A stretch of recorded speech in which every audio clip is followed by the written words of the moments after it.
Dating today can feel like a minefield. Ghosting, mixed signals, endless swiping. How do you know what's real, what's a red flag, and what's just your own overthinking? In this episode of You Will Be Okay, I sit down with Ilana Dunn, host of Seeing Other People, to talk about the relationship truths no one tells you.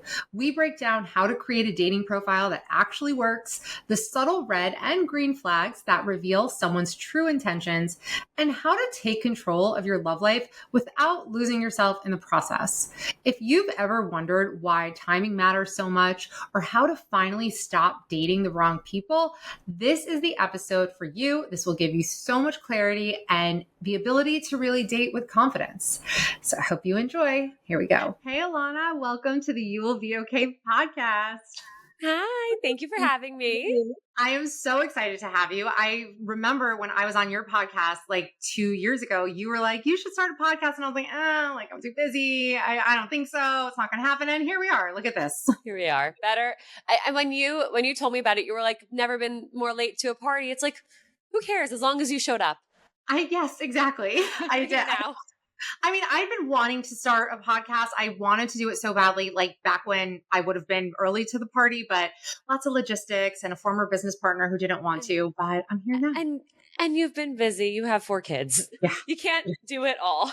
Yeah. You really can't. Or if you can, like you can't do it all well at the same time. But I am so excited to have you here. You were on my short list of people that I needed to have on this podcast. Thank you. So I first found you because of a video you posted. I think I saw it on either TikTok or Instagram about your origin story of getting laid off from Hinge and then starting a podcast about relationships. So can you just share that story? I found it really inspiring and I just found you adorable. I'm like, I love this girl already. Thank you. Yeah, this is the story that made me. I spent the first few years out of college working in the music industry, never imagined I would want to leave. Dated one too many guys who were musicians and realized I need to get very far away from this because I hate music now. Ended up finding this role at Hinge where I would have used all of the same skills that I was using in the music industry, but applying them to dating instead. And I was like, great, if I get this job, then, and I can help one person through it, then all the pain and heartbreak and suffering I've gone through will be worth it. And I got the job and suddenly I was the face of Hinge on social media. People didn't even know me as Ilana Dunn. Like people would come up to me on the street and be like, oh my God, you're Ilana from Hinge. Like it was my identity. And I basically was creating content about how hard dating was and, it giving people advice for their profiles for how to date in this crazy dating app world that we're in. And I realized while doing it, like the more I opened up about how lonely I felt, how much I wanted to, be loved, but how unattainable that felt, the more people kind of started reaching out, like thanking me for sharing that because, this was 2018. People weren't opening up on social media like this. And so for me to do this in a very vulnerable way was a big deal. I was there for a little over 2 years. This job was my identity. It was my life. I started a podcast there called Dating Sucks during COVID. Realized, oh my God, this is what I'm meant to be doing. This is where I can really make the biggest impact. This is what makes me feel so fulfilled. And in November of 2020, I lost my job. And it was a really difficult thing for me to go through because I had attached so much of myself to Hinge. But at the end of the day, it was a breakup that needed to happen that I did not have the balls to do myself. I mean, I even remember my CMO at the time, chief marketing officer, telling me like, there is a ceiling for you here. Like there's going to be a point where like, there's so much more that you want to do that you can't do here. And I had already been feeling it. Like I was like crying every single day the last 6 months I was there. Like I wanted out, but I didn't have it in me to make the choice. And so I lost my job. I'm in a Zoom call, losing my job. And I start texting friends, I'm starting a podcast. And I found this thing I love to do. I found this way to feel fulfilled, to make a difference, to connect with other people. Like I'm not going to go apply to jobs. I don't want to just work in social media for a brand. Like I know this is what I'm meant to do and I'm going to do it. And 6 weeks later, I launched Seeing Other People. Wow, that's amazing. How long did it take before that like became your full-time job? Like, did you even bother looking for another job or were you like, I'm going to go all in on myself and just just do this? Yeah. I was working, I was freelancing. So I kind of was like, I'm going to give myself 6 months. I have a little severance in the meantime. So that Yeah. helped. And I was like, I'm going to, freelance and pursue this podcast and see if I can make it work. And I was producing other people's podcasts. I was running other people's social medias. I was doing marketing for authors. Like there were so many different things I was doing, but it was all for me to be able to do seeing other people. And I don't think I ever checked in at a 6-month mark. That said, I wasn't, making money on the podcast for a while. But over time, I started making a little bit and then a little bit more. And then I started making money off of social media. And then I started doing, people would hire me I would call them dating profile revamps, which led me to start dating coaching because, I actually had a listener say, "Can you be my dating coach?" And I said to her, "I don't know what that is. I have never done that." And she's like, "I know, but I want you to coach me." And so she, took a chance on me and we figured it out together. And yeah, I've been doing all of this for 4.5 years now. I feel so lucky to do what I do. I can't imagine how younger me would feel if she knew. Yeah. It's like I'm living this dream that I didn't even know I wanted.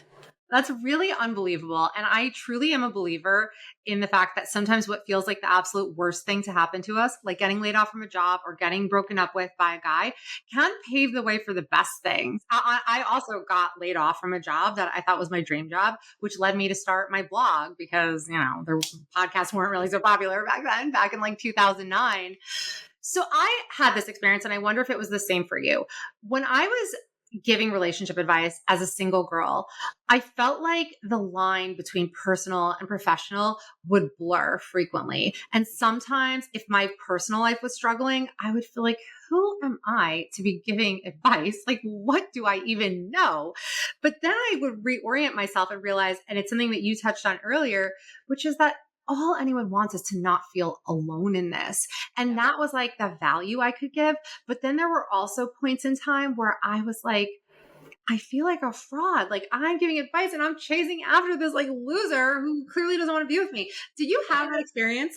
100%. But giving advice and taking our own advice are two very different things. Yes. And so for me, it was like, yeah, my dating life was a dumpster fire when I worked at Hinge, but I did know what would make a profile get more matches. I did know the science behind an opening line and what's going to get more responses and, the average number of messages that should happen before someone brings up going on a date. Like, that's the thing. It's like, yeah, I wasn't taking my own advice, but I knew what could help other people. So that was part of it. The other part was people weren't necessarily in the beginning coming to me for advice. They were coming to me to feel like, oh, wow, here's a girl who gets what I'm going through. And I she's super relatable and she's sharing everything that I'm thinking. And, when I started out, I had experts on the podcast to give the actual advice. So I didn't I never set out to be a coach. I never, I even thought about should I go back to school and get my master's in psych? Should I do that? And every time I asked myself that, because there's also so much imposter syndrome with this, but every single time I asked myself that, I came back to people are already coming to me because they want me. Yeah. If they wanted a therapist, but they would go find a therapist. And with my dating coaching clients, I'm like, I'm not a therapist and I'm not a substitution for that. Right. And I'd say all of them are also in therapy, but I think it was more just an internal thing of what makes me qualified to give this advice. But there are a million other people out there giving much worse advice than me. And some of them are qualified. So who knows?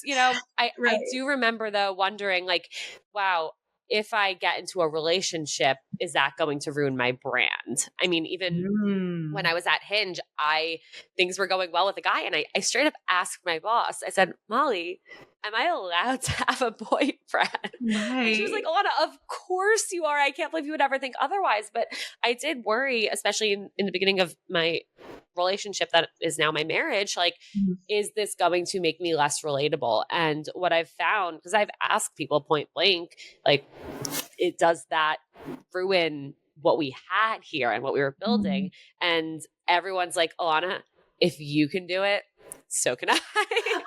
Okay. You said so many things, and I have so many directions I want to go in. First, okay, I'm going to start with the last thing you said. If you could do it, so can they. Why? What were you like when you were in the dating world?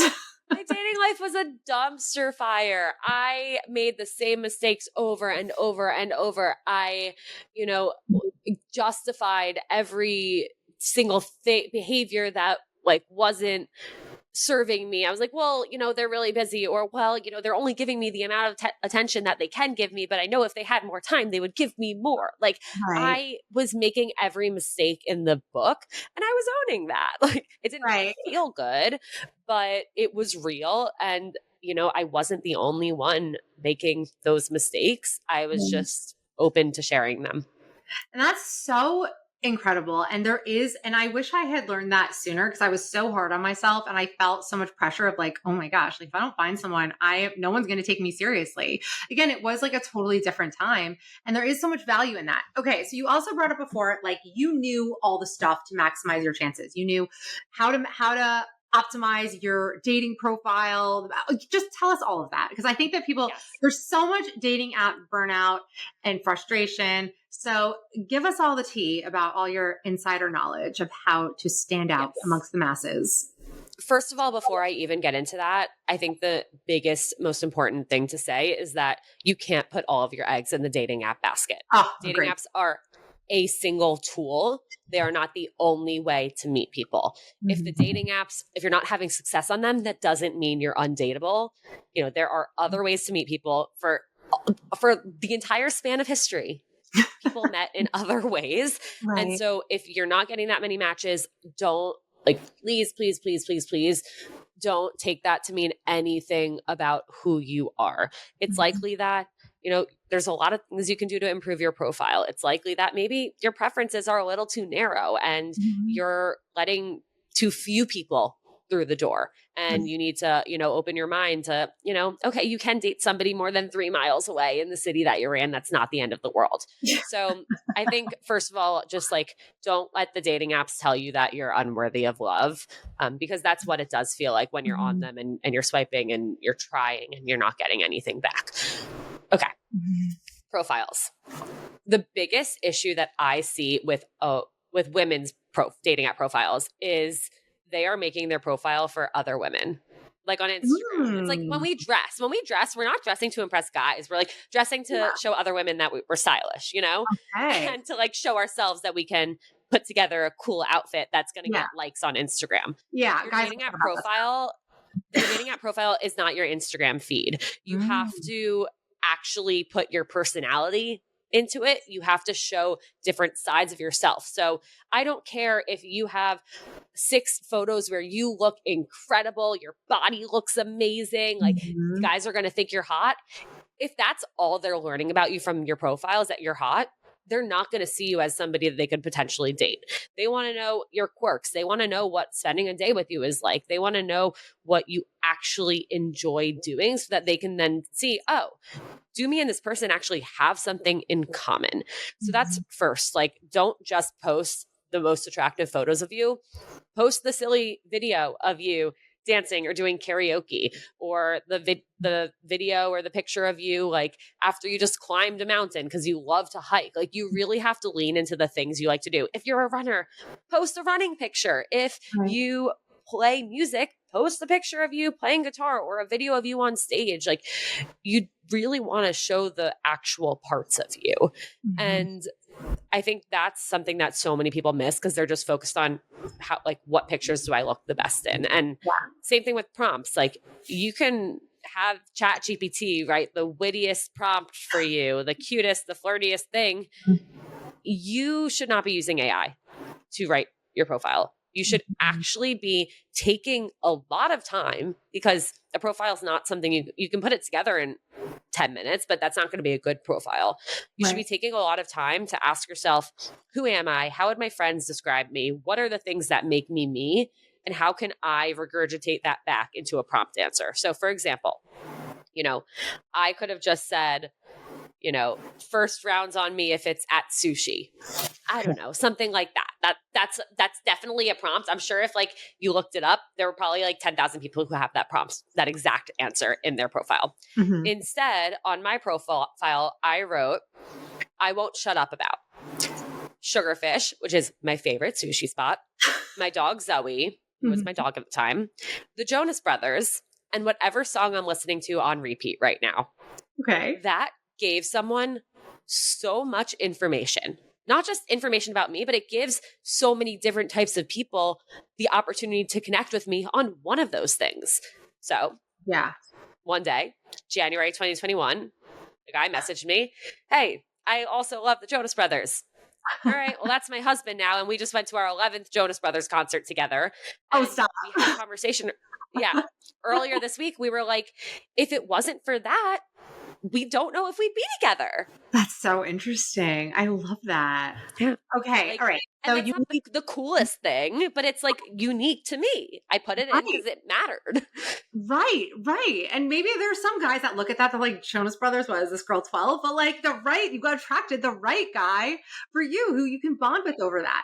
Okay. So the pictures need to tell a story. The prompts need to be honest with you, I feel like a dinosaur right now because I don't know what any of this means. I was never on the dating apps. I was on the dating sites like OkCupid, where people wrote paragraphs and paragraphs of like information about themselves. So like the prompts, I help my clients with this stuff, but like I never personally lived this era.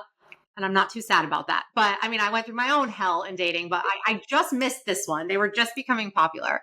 Okay. So pay attention to the prompts, give personal info, and then also tell the story with your pictures. Now, what about like how to know who to swipe yes on? Like, I feel like it's very easy to be so selective when you're just like moving so quickly and weeding people out. Are there any like green flags of on a dating profile that somebody should be looking for? It's so tough because I work with people who swipe right on everyone, and I work with people who swipe right on nobody. And like, we have to physically go through like swipe together, and I have to like force them to swipe right on people because they're so like afraid to swipe right on somebody. I think if you're in that boat, first of all, swiping right does not mean you're proposing marriage. It means you're open to a conversation. You might not even get onto the date. I think, look for people who excite you, who like you're curious about. Maybe there's a photo in a place that you want to go to. Maybe there's a prompt answer that actually, if a prompt answer can make you laugh, message that person immediately. Yeah. Like if something that someone is saying is so different than everything else you're seeing and can actually elicit an emotional response, like a laugh, like you want to laugh a lot in your marriage, even if you're not the person who like loves comedy. Like if someone's going to make you laugh just from their profile, that's somebody you want to match with. I think if someone's giving one-word answers, if, on every profile you can have 3 prompts, if someone only has 1 or 2 prompts, they're not that serious. They're not like really, if they're not giving this effort now, why would you expect them to give real effort later? Yeah. So I would make sure, their profile is fully filled out. They're actually showing off like different parts of their life. And, you're interested in that. If someone is really like a huge hiker and they love camping and the outdoors and you have no interest in like even the idea of going glamping would like scare you. I don't care how hot they are. Like, why are you going to waste your time and their time?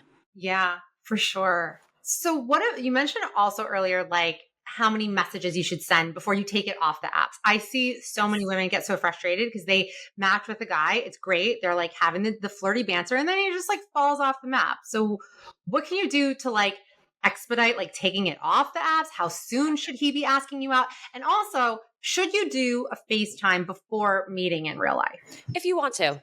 Okay. A lot of people love doing that. And it's, if you're somebody who's really busy and you only have one night a week, or you're only going to give yourself like one night a week to go on a date because you have other priorities, like, yeah, you should do a FaceTime vibe check to see, okay, is this somebody you'd actually have a good time with? Or are you going to go out and be like, oh, that was a waste of time. I could have known in 5 minutes of a FaceTime that we weren't going to hit it off. So I think if you're in that position, absolutely. Like there's no harm in FaceTiming and getting that vibe check. And if somebody's going to say no to it, then I think that says a lot about them too.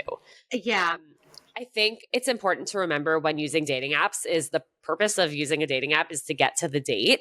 Yeah. And that's where it's like, yeah, you could have such flirty banter and have great texting vibes and, become pen pals, but that's not what you're here to do. And so Mhm. the faster you can get to the date, the sooner you can actually assess, is there chemistry here? So I Mhm. actually always recommend this starts with your profile. Make sure your profile has something about a food, a cuisine, a type of Mhm. food, a cocktail you like, a type of place you want to go to. Like maybe your profile says like, I want to try every espresso martini in Chicago, if that's where you Mhm. live, or like, I am trying to go through my bucket list of dive bars in Mhm. Brooklyn. Make sure that there's something in there about an activity that you can do with that person. Yeah. And I also love having that end with a question like, okay, like the one thing you should know about me is I'm checking off 100 dive bars in Brooklyn. Like, which is your favorite? Right. Boom. Okay, they tell you You're their great favorite. at They this, ask by if the you've way. ever been. That's why people pay me the little bucks. You're so creative. These are such good. You're like thinking of them like on the fly. This is very Yeah. impressive. Okay, sorry. Continue. Like that's like if you have something about a destination, a question that easily leads to, okay, let's get on the date and see if we vibe instead Mhm. of, being wishy-washy and beating around the bush and, waiting for somebody to bring up something that could maybe lead to, oh, we should go do that Yeah. thing. Like just put it out there, make it easy. We're all busy. And I think the most important thing is with a conversation, it doesn't matter who asks the other person on a date as long as Mhm. somebody does. So if you're a girl and you're sitting there waiting for the guy to do it, if you want to ask them out, like if you want to meet them, ask them out. There's Mhm. like, why not? Like we're all busy. Yeah. We're all exhausted. Just get to the date. Right. So you think you're in support of women like asking the guy out first, messaging the guy, just going for I it. think if a woman's going to sit there and say if he wanted to, he would. Okay, well, you want to and you're not doing it. So no. Like, how many times have you wanted to, but not? Like, if he wanted to, he would. Okay, well, you want to, so go do it. Like, why not? Right. I love that. But at the same time, okay, here's my stance on Yeah. that. I am all for a woman messaging a guy first. And when I used to do it, I used to kind of message them with like a statement. Like I wouldn't be like, hey, how are you? You're cute. Instead of like, I love your taste in music. I'm impressed. And just kind of leave it at that. Cause then it's like, oh, like, I don't know. I kind of felt like that made it a little bit more intriguing. But I would never be the one to ask a guy out first. I just think that like, fine, message him first. Great. Plant the seed, put it out there. But then don't you feel like, if like, okay, you're showing interest, shouldn't he be the one to take that to say like, let's go out? Or you feel Why? like it's okay? Why? Yeah, just go for it. But then I would say if you're gonna, and tell me if you agree with this, fine. If you're like, I would love to go do this or hang out, I feel like you need to leave some of that space for him to do some planning because you don't want to be in that type of dynamic where like you're pushing things forward because my take is you don't want to end up in the passive reciprocation loop where a guy is saying yes just because like, yeah, okay, she's good enough, but like he wouldn't have initiated things anyway, but he likes you enough to like continue, but he wouldn't have been the one to take that initiative. So you're kind of the one like you reach out and he always replies. He's not ghosting you. And you ask to hang out and he says yes, but like, he's not taking initiative. But guess what? He doesn't know you yet. He Right. does not know you. He does not know you enough to know that he Right. likes you or to know that he's interested. When we're on dating apps, like I think we have to remember the reality is we're all talking to so many different people at a time. We're Mhm. already going on dates with other people. We're all busy. So Yeah. I think especially in those early stages, like before you've ever met the person, like none of it matters. And Yeah. then, okay, so you suggest like, oh, let's do something. Okay, sure. They can pick the place and make the reservation. Yeah. Or, okay, like you end up somehow suggesting a place. Okay, then, tell them next time, like you want them to plan and see if Yeah. they do. I really, really love this. And I love this approach. And when I was on your podcast the second time, we talked a lot about detachment. And you're like, well, how do you embody it? This is it. Like, this is it. This is just, okay, I'm going to put in some effort. And then whatever happens, happens. But I feel like when you put it into practice, it's hard because people are so terrified of rejection, especially if it's a woman asking a man out. And I feel like they just get too scared. I feel like that fear can be so crippling. So what do you say if a woman's like, no, I'm not going to message first because what if he doesn't answer me and then I'm going to feel like a fool and it's going to kill my self-esteem? It's not about you. Like if he doesn't message you or you ask him out and he says no after he's been, texting with you on the app for a day or a week, that's not a reflection of who you are or your worthiness, because again, they don't know you. Like everything that happens on an app, people will be like, oh, well, he stopped responding. Didn't he owe me an anti-ghost text? Like nobody owes anybody anything when you have never met before. You're also talking to 10 other people. Think about all the times you've been talking to people and just stopped answering because you were busy, because you got distracted, because you started to like somebody else and were excited about something else, because you got burnt out and decided to not open the apps for a week. So many micro decisions are happening when we're still on the apps that truly none of it is personal. And so you're doing yourself a disservice if you're going to say, oh, he stopped responding. I'm not even good enough to get a date with this person. No, this person does not know you. They don't. Yes. Preach. This is it. It's so important. We make it also personal when it's not personal, and we just cause so much suffering. And this is why so many people hate the apps and get so burnt out. So last dating app question, then we'll move on. But what is your advice for people who feel like dating apps is a soul sucking experience? And how can you, do you tell them to just cancel the apps and take a break and regroup? How can you make it fun again instead of it feeling like labor? Challenge yourself to date for a month, 2 months, 3 months, a season, a week without the apps. Okay. Challenge yourself. And whether that means, signing up for a speed dating event, going to a singles mixer, going to a singles run club, there are so many things, so many events, so many groups, so many experiences that you can do right now that are catered to single people, because everyone is feeling burnt out from the apps. Yeah. So you're not special for feeling burnt out. You're truly one of everyone else, which means that there are other ways to date. Grab a friend and say, all right, let's challenge ourselves to even if it's not a single friend, even if it's your best friend who's married, it doesn't matter. Be I want to challenge myself to go out and strike up a conversation with 3 new people. It doesn't have to lead to a phone number exchange. Start small, but just challenge yourself, because that way you're proving to yourself that you can do it. Yeah. And once you realize that there are other options, the dating apps feel so much lighter. Yes, that is so important. I encourage my clients to do that all the time. They always ask me how do I meet someone outside the apps? Just go out there into the world. I mean, definitely do the events, the mixers. Okay. Sometimes it's a hit. Sometimes it's a miss. Okay, fine. If anything, you'll get some funny stories. As much as you can be out in the world, be out in the world. You never know where you're going to find your person. You can go to the coffee shop and be standing online, and that could be your soulmate. So you have to just, if you're someone who works from home, go work in a coffee shop. Just get out there, be in the world. Yeah. It is dating in a lot of ways is a numbers game. The more you're out there, the more you're meeting people, and you're meeting people who know other people. So I totally agree. I think that if you're getting burnt out on the apps, you're probably spending too much time on them, and you're not trying to date outside of them, because the apps just make it so easy, but then they also make it so hard. So I agree. We have to have some IRL connection time as well. 100%. I think they're a blessing and a curse, and they're a tool that, they kind of just appeared one day and we were never really taught how to properly use them. Yes. And if we don't use them, they will use us. Yeah, for sure.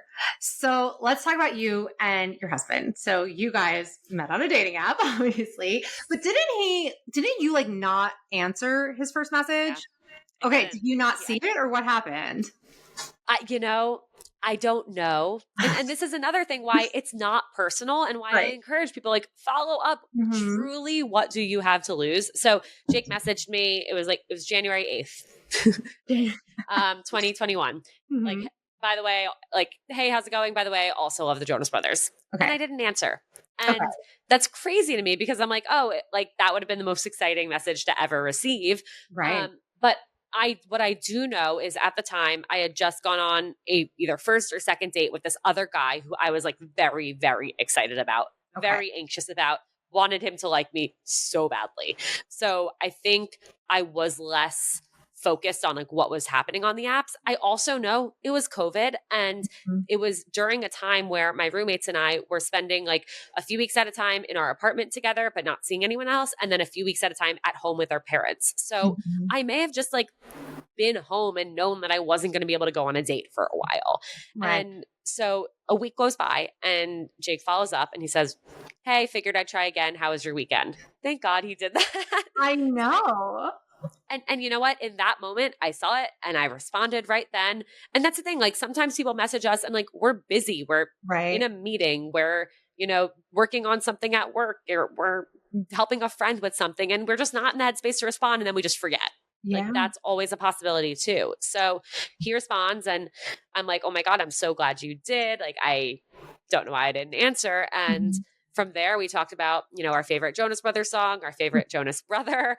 And he did eventually ask me out. And again, COVID, I had to say, this sounds fake, but my roommates and I are not seeing anyone else, seeing other people right now, Uh-huh. while we're still seeing our parents. So I like can't really go out for like a month. But when I'm in the clear, I'll let you know. And he Okay. thought he was never going to hear from me again. Okay. And it's very possible, like a million things could have happened that would have led me to not following up with him, a So you weren't million talking. things, It was like you weren't like texting. You were just like in a month we'll touch which base. I'm so glad. I'm so glad we did not continue to talk every day. I think that's like the worst thing you can do, because that builds Mhm. up so much expectations. It puts so Yeah. much pressure on it going well. So Right. eventually I texted him being like, "All right, I'm in the clear. Like, let's do something." And he made a reservation, and you couldn't just get drinks at the time. It was like it was outdoor Yeah. dining in Oh my God. February. We This did was not all have such a vaccines fever yet. dream. Yeah. Yep. And Yeah. you could not just go to a bar or a restaurant and get drinks. You had to also order a menu item each. So Right. he made a dinner reservation. We sat outside Quality Eats on the Upper East Side in 20-degree weather. And we had our first date. And that was the Right. last first date I ever went on. And did you know like this was it, or like okay? Because here's the thing: there's slow builds, and then there's like that instant. And people are always saying like when you know, which I think is only partially true. So tell us, like, walk us through. I had a history of going on first dates, coming home and saying to my roommates, "I just fell in love. I just met my husband. Okay. We're getting married." Right. This was not that. It wasn't that, and that's a This good was, thing. That's a good thing. it was fine. Yeah. I'm not going to die if I don't see him again, but he was like cuter than I thought he would be. And, we had things to talk about. Were there awkward silences where I had to think about what am I going to say next? Yeah. Yeah. Did we default to talking about how cold we were between every 2 minutes because we were freezing? Yeah. Yeah. But we texted after. He told me to text him when I got home, and I did. Mhm. And he said he had a great time and would love to see me again. And I didn't get to spiral, because even in the past on fine dates or bad dates, I still wanted the guy to like me. And Yeah. so I would be so anxious. Am I going to hear from them? Do they want to see me again? Like, Right. are they going to ask me out again? And, he just point blank said, "I had a great time and wanted to see you again." Yeah. And that made such a difference for me in, I don't think I was ever anxious about him. Same thing after our second date. It was like, I was leaving. I was going away for a few weeks Mhm. to go spend time with family in Florida. And he was like, "I know you're going to be gone, but I'd love to talk while you're away and see you when you're back."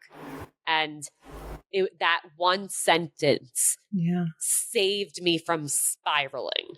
Wow. And no, I definitely did not know.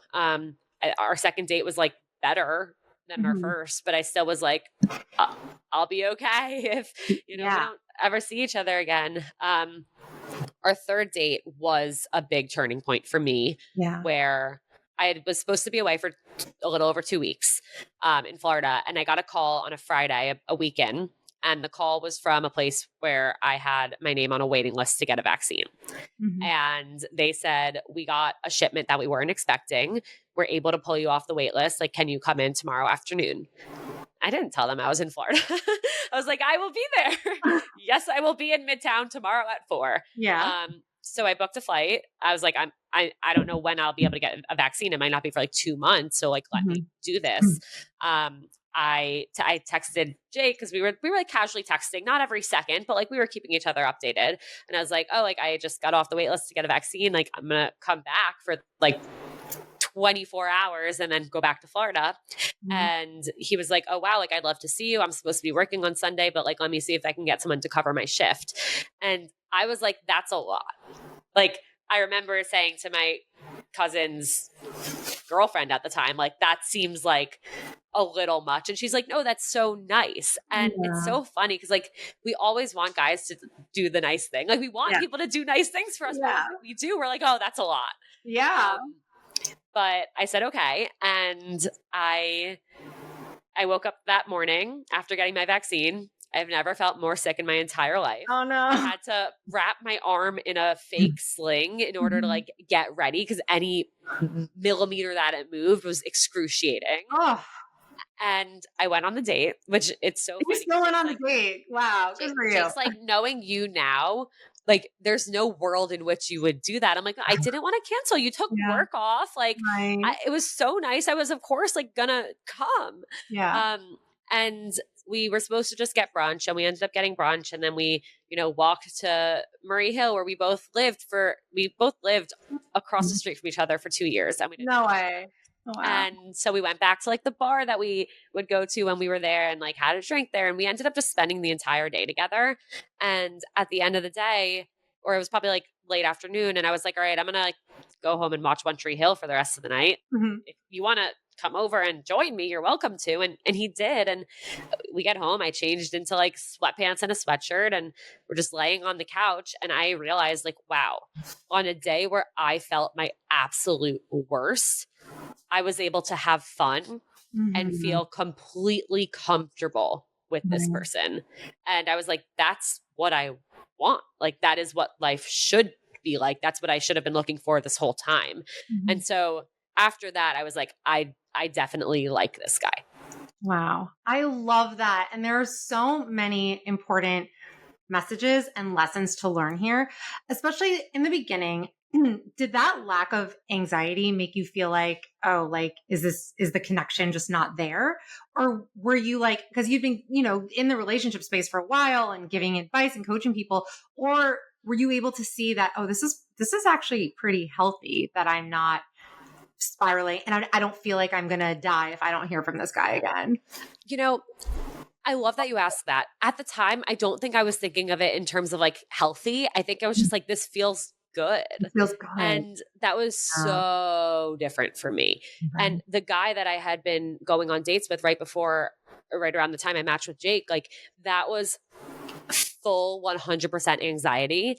And so it was actually interesting to have the two things like happen in tandem, where I was able to realize like I was obsessing over that other guy to the point where one of my friends was like, Ilana, do you even like this guy? And my response was, why does it matter if I like him if he doesn't like me? And my friend asked me again, Ilana, do you like this guy? And I said the same thing. And he's like, you don't even like him. You can't even say that you like him. You don't. You just want him to like you. And that was a huge moment for me in realizing like, wait a second, like that's completely true. And when he ended up ending it with me, I was like, oh, that's actually fine. I felt better knowing that it was over because I was just so anxious. And so being able to compare, okay, I was so anxious with this person, but with Jake this whole time, I felt completely like myself, smooth sailing. I never once was like, why hasn't he texted me back? Or is he going to text me back? I just felt like, yeah, this is like a guy who I'm talking to. Yeah. And it's nice. Yes. And this is what it's supposed to look like. The butterflies, the intensity, that is really just our nervous system reacting to something. That's an old wound. It sounds like for you for a long time, it was really this desire to be chosen and to be validated. And so by the time you started dating your husband, do you feel like you were just in a better place internally where you just felt good about yourself, which allowed you to date from a more secure place? Or is it just that, oh, he was the first like secure guy that you had, like, it sounds like he just has he sounds like, I don't know him, but it sounds like he has a pretty secure attachment style. He's clear about what he wants. There's no confusion. There's no mixed messages. There's no hot and cold. It's just, I like you. let's do this. We've talked about it so much. It's funny when he and I have talked about our relationship so much over the years because of the podcast and because of what I do. And every time we both agree, had we met 6 months before, it wouldn't have worked out. And ironically enough, we matched before and never messaged each other. And I know that because when I decided to respond to him in January, I looked up our mutual friends. I texted a friend and I was like, what's this guy's deal? And she goes, Ilana, scroll up. You asked me about him in October. And timing. Thank God. Yeah. We're so grateful that we didn't talk the first time we matched, because I think we were both very wrapped up in our jobs. Yeah. We both lost our jobs the same week. We didn't know each other yet. Oh my God. 2 months before we were going to meet. And had I still been at Hinge and had he still been at his job, we wouldn't have worked.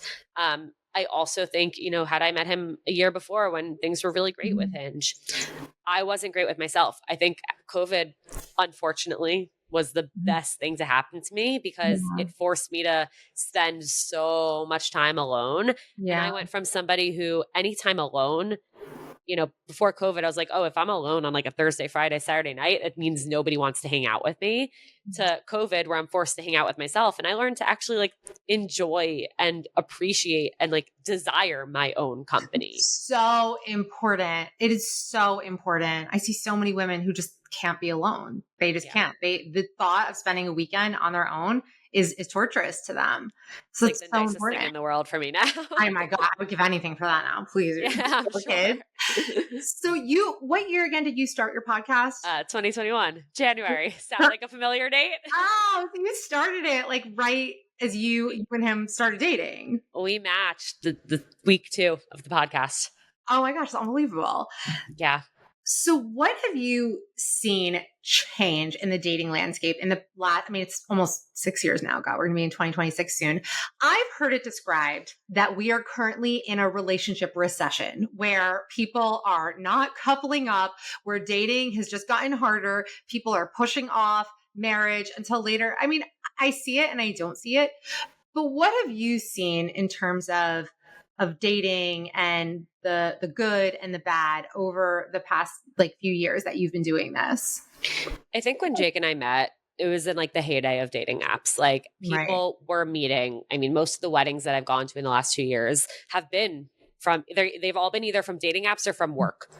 All of them. And I think what happened is because so many of us saw so many people in our lives, find love via an app, everyone started to believe, well, that's what's going to happen for me. And I think dating apps they all switched to prioritizing monetization. When they were so great, they were just trying to grow. They so badly wanted people to like them and wanted people to use them. And so people were having success on them. And then they switched to, well, now we have to be profitable. And it became more of a business. And since then, that's where I've seen people struggle more, have less success on them, feel burnt out from them even more. And at the same time, we were coming out of COVID where we're all freaking socially awkward and don't know how to interact with people. And we have lower social batteries than before. Yeah. And so maybe we would go out before. Maybe we'd be down to go out on a date every night of the week. We can't do that anymore. Even, years later, I still think that is a lasting impact. And so I think people are still expect that the dating apps are going to work. It's like, well, okay, I want to get out there. I'm going to get on the apps. Wait, why am I not meeting anybody? Wait, I'm going on dates, but I'm not attracted to any of the people that I'm going on dates with. Wait, the algorithm thinks I like this type of person, but I don't. And so we're leaving so much of it out of our hands when we really need to be taking control of our dating lives. And so that's what I think is this next era that we're getting into is people are willing to go meet other people in person now. People are willing to say, I'm actually not going to use the apps at all. And I'm going to, meet people the old fashioned way because they feel like their agency has been taken out of the equation. And so it's tough. It's a really, really hard time to date where it feels like there's more ways to connect with people than ever, but we feel so disconnected. And I think it just goes back to what I said before of use the dating apps, but as one of your many methods of trying to date. Yes, that is such an interesting perspective. And I truly have never even thought about it that way. Like the shifting, just the natural evolution of the dating apps, which is what it's like with any social media tool. That's so interesting.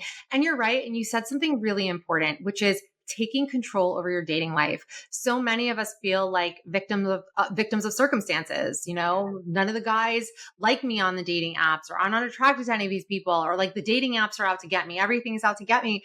All we can do is take control for what's under our control. So you can maximize your dating app profile using all of Ilana's amazing tips. Okay, that's one avenue. I can get out there more. I can focus on looking really good, feeling really good, working on my issues. I can be as proactive as I can possibly be. Now, we don't know exactly when the train is going to arrive at the station, right? We don't have control over that piece. We don't know. Like really, so much of timing's out of our hands. Look at you and your husband. Look at me and my husband. I mean, we dated in high school for 11 years. This man had no desire to date me. We would see each other every few years, run into each other. I would be like, let's go. Like, ask me out again. I would open the door wide and he just wasn't. He was not walking through it for 11 years. Okay. Like during that time, one path I could have taken was to feel sorry for myself, feel sad about it, feel like nothing was working out for me. The other path was, you know what? Okay. Like obviously he doesn't see it. This is not my person.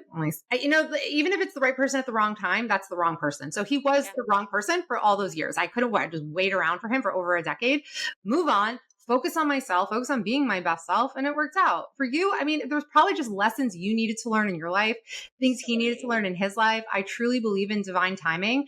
And it came together when it was meant. Obviously, you guys were so ready, like mentally, emotionally, that the path was just so clear. When did you know he was the one? When were you like, this is my husband?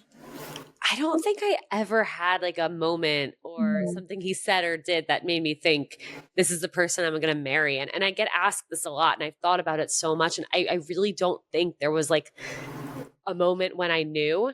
I will say I know the moment that I knew that he really saw a future. And it's not that I was questioning it, but this was the first time it was like laid out for me. And we were sitting on his couch in his apartment and he had his computer up and he just pulls up the spreadsheet and it's his like finances spreadsheet. And he starts taking me through like all of his like year over year predictions. And he's like, yeah. And like, I built this out and it's like, at some point, we get married and like our finances combine. And then, X many years later, we buy a house and like then kids. And I'm like, this guy has a plan and I'm in it. He has a spreadsheet about our kids and our house. And I love it. And so like, that was like, I laughed thinking back to that. But I think just over time, I think it was two things that made me feel like this was it. And it was that it felt right and it made sense. Yeah. We knew we wanted the exact same things. We grew up very similarly. We actually grew up 14 minutes away from each other, like door to door, but we didn't know each other.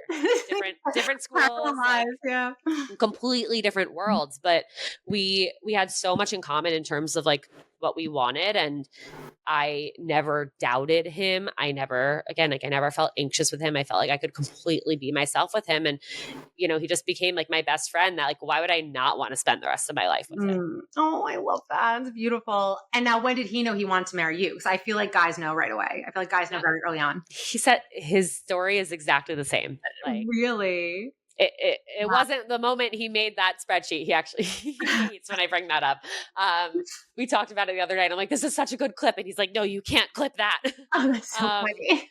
But no, I think the same thing. Like we both knew we wanted pretty much the same thing. And we just loved spending all of our time together. And, I say all of our time, but like we completely maintained our independent lives too. And I think that was something that was really, really important and something I was not able to do in past relationships, but we just fit really well into each other's lives. And it, again, like I don't think there was ever any doubts or big question marks for us. And if there ever were, we would just talk about them as they came up. Amazing. I love this. And I feel like you've painted such a beautiful picture of what a healthy relationship looks like. So everyone needs to take note because this is what it looks like. It's just smooth and clear and you're just at ease. And it just like, you feel like you could just be, you don't need to like do anything. And like I said in the beginning, if I can do it, so can you. Right. Right. And honestly, I feel the exact same way about myself. And I feel like your story, it really is so inspiring. And thank you so much for sharing that. I really feel like it will help so many women. And I know you mentioned earlier that you had like a worry that maybe you wouldn't be as relatable once you were in a serious relationship. Did you find that happened, or did you find that your audience was like, she did it and I can do it too, and felt inspired by it? 1,000% the latter, especially because, it's so crazy with seeing other people and my relationship basically starting at the same time. Like the first 2 months of seeing other people, I am talking about being hopelessly, desperately single. I didn't know after that first date that it was going to work out with him. Like I was a mess. And I even, my content before that and the Hinge podcast before that, like I was always so open about how down I felt and how many times I felt broken and unlovable and like I wasn't worthy of love. And so I love that, a lot of my listeners have been around through that, and they saw me through that. And even for people who are newer, they're able to go back and listen and hear what I was like on day one and honestly see my relationship play out in real time. That's beautiful. I love it. I love it. See, I really came of age at the wrong time, because I feel like I needed all that stuff. And all I had was Sex in the City. All I had was I was going through a breakup. I would just rewatch that episode where Berger broke up with Carrie on a Post-it, and that would make me feel seen. But I didn't have all these stories. Okay. This has been incredible. I want to do a few quick rapid fire questions before we wrap up. Okay.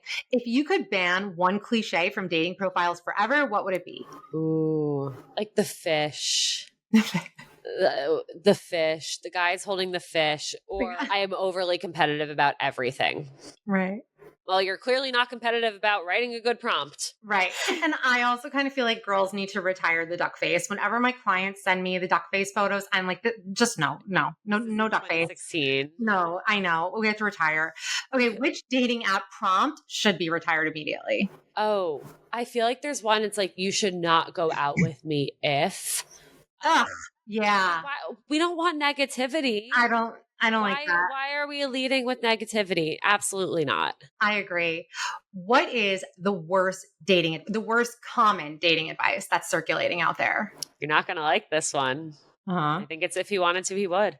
Yeah. I think it just fully takes your agency and your decision-making abilities and your control out of the equation. And that's not what a relationship is like. That's not what life is like. And I think we are so quick to write people off because if they wanted to, he would. And it's like, well, maybe he's busy. Maybe he's scared. Maybe he doesn't know that you want him to.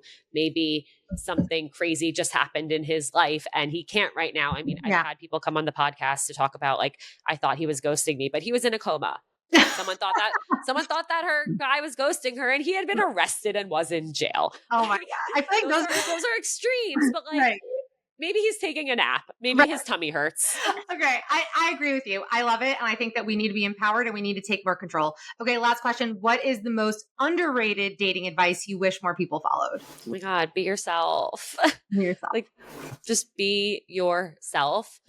Because if you are playing a game, if you are playing hard to get, if you are pretending to be the chill girl and you are not chill, you're not going to find somebody who likes you for you. You're going to find somebody who likes the facade that you're putting up and the person you're pretending to be. Oh, that was me. And I was so confused because I could reel them in and I was so good at it. And I would use everything I learned from studying men and male psychology, and I could reel them in. But it's like, your true self is coming out eventually. And then what? They're just going to leave. And then you're going to be like, what's wrong with me? Why is everyone leaving me?